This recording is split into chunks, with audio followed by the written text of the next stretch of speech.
Here we're going to go over anatomy of the musculoskeletal structures in the pelvis. Here we're seeing the anterior view of the proximal thigh as well as the lower abdomen. And we're rotating, we can see the neurovascular structures within the groin and the superficial venous structures as well. Now we just removed the external oblique musculature, and you can see the underlying internal oblique musculature. Also, you can appreciate the lateral femoral cutaneous nerve over the proximal lateral thigh. Again, you can see some of the superficial venous structures and the naval nerve, artery, vein, lymphatic structures in the groin. We don't have lymphatics, however, here depicted. Here we're looking at a posterior lateral view of the pelvis. You can appreciate the ilium, and now we're looking at the ischial tuberosity, and now we're just rotating kind of like a bottoms-up view where we can see the various muscular structures of the pelvic floor, and we can see how the neurovascular structures feed into those pelvic floor muscles. Now we're rotating to an upright position again, and we can see again the pelvic floor, this time from a bird's eye view. Here we are now looking posteriorly. We can appreciate the gluteus maximus muscle with some of the superficial inferior cluneal nerves that are on the bottom of the gluteus maximus muscle. Not depicted here are the superior and medial cluneal nerves. Now we're moving the gluteus maximus muscle, and we can appreciate the complicated neurovascular structures and muscles underneath that, where we can appreciate the sciatic nerve just inferior to the piriformis muscle. We can appreciate the superior inferior gemelli muscles as well as the obturator internus muscle. You can appreciate the sacrotuberous ligament that overlies these muscles. Now we're moving some of the spinal musculature. We can appreciate some of that deep multifidi muscles within the lower back. And after removing those muscles, we can appreciate the posterior sacroiliac ligament. Also depicted here is the iliolumbar ligament. And now we can get a good view of the gluteus medius muscle, and you can appreciate the superior gluteal artery, vein, and nerve that helps feed that muscle. Also here you can appreciate the lateral intertransverse serous muscles, as well as a close-up view of the L5/sacral articulation.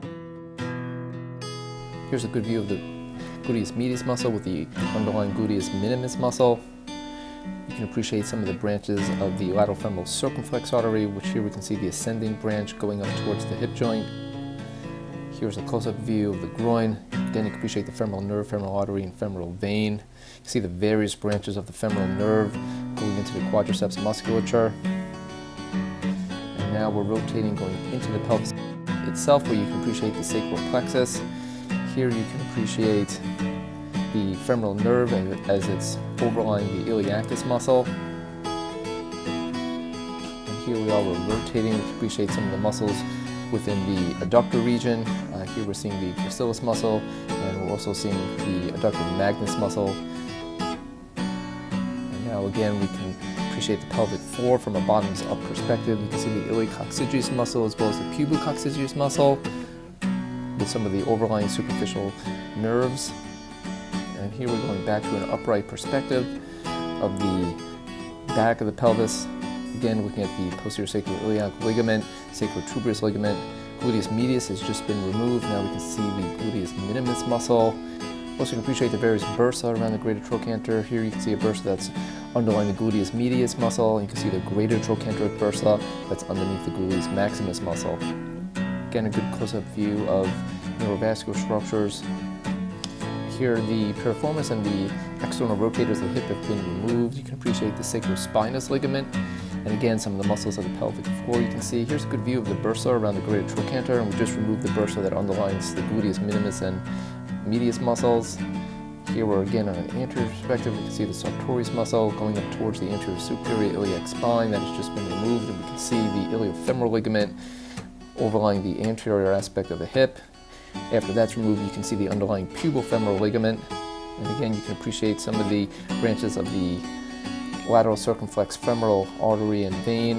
You can see the ascending, transverse, and descending branches of that artery. Here also you can appreciate the superior retinacular arteries as well as the anterior retinacular arteries going towards the femoral head. Here's a good close-up view of the sciatic nerve as well as the posterior femoral cutaneous nerve that is just medial to the sciatic nerve. Also, you can appreciate some of the superficial nerves of the pelvic floor as well. we're just getting an overall anterior perspective of how complicated the neurovascular structures are of the pelvis and of the groin. Now with all those removed, we can just focus on the musculature. You can see the labrum, the hip joint, you can see the pectineus muscle, the adductor longus muscle. You appreciate also the adductor brevis, which is underneath the adductor longus, which we can see here. Also, you can appreciate the anterior sacroiliac ligament as well as the iliolumbar ligament as well. You can appreciate some of the bony landmarks of the pelvis, such as the anterior and inferior iliac spines. Here you can appreciate the adductor magnus muscle from a posterior perspective, and you can see some of the hamstring musculature, including the semitendinosus and the biceps femoris muscle, which form the conjoint tendon as they originate from the ischial-tuberosidae. Here you can appreciate the obturator membrane, different bony structures of the sacrum and the pelvis, including the sacral hiatus. Now we're removing the semitendinosus and biceps femoris muscles, and you have the underlying semimembranosus muscle, getting a good close-up view of the hip joint itself. And thank you for watching this tutorial.